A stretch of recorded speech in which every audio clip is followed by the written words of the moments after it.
Sekwandiswa-ke isibalo samaphoyisa emjondolo yaseSporong eduze neRandfontein kulandela-ke ukusuka kwabantu emakhaya abo ngenxa yezenzo eziyamaniswa-ke nokumbiwa kwey'mayini okungekho emthethweni. Ungqongqoshe wamaphoyisa kuzwelonke uFiroz Khachalia, undunankulu wesifundazwe iGoli uPanyaza Lesufi kanye-ke nomkhuzi wamaphoyisa kuzwelonke uJenene Fani Masimula bahambeleke kule ndawo ukuyohlola-ke ukuqina kwezokuphepha. Iy'phathimandla-ke zithi-ke lawo maphoyisa bekade ejutshelwe ukuthi eqaphele indawo isikhashana asezohlala-ke lapha unomphela elekelelwa-ke izinhloli zasebusuku kanye-ke nalabo abaqapha le ndawo uqinisekisa ukuphepha kwizakhamizi ezichayisekile. Iyaqhubeka imizamo yokugcina abahlali basemjondolo iSporong bephephile ekuhlaselweni ngabavukuzi abangekho emthethweni.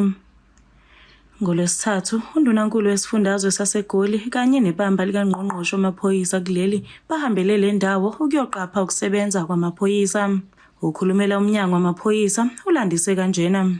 The visit follows the recent displacement of residents due to illegal mining activities and builds on the Premier's engagement with the community last week.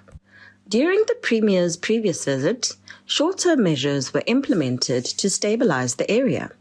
These included the deployment of nyalas and additional police officers to ensure the safety and security of residents. As part of longer-term interventions, nyalas and SAPS members will now be deployed on a permanent basis.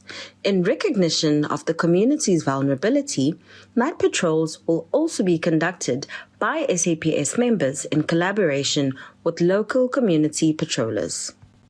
Labahlali obese kuyisikhathi behlaliswa olibhojozi ngamazamazama endaweni yabo babike ukuthi bavika izinhlamvu zesibhamu mihla namalanga kanti babe sebebalekela ehholo lomphakathi ukuyokhosela khona. Izindabeni zeSoweto TV, ngikuNokulunga Mthembu.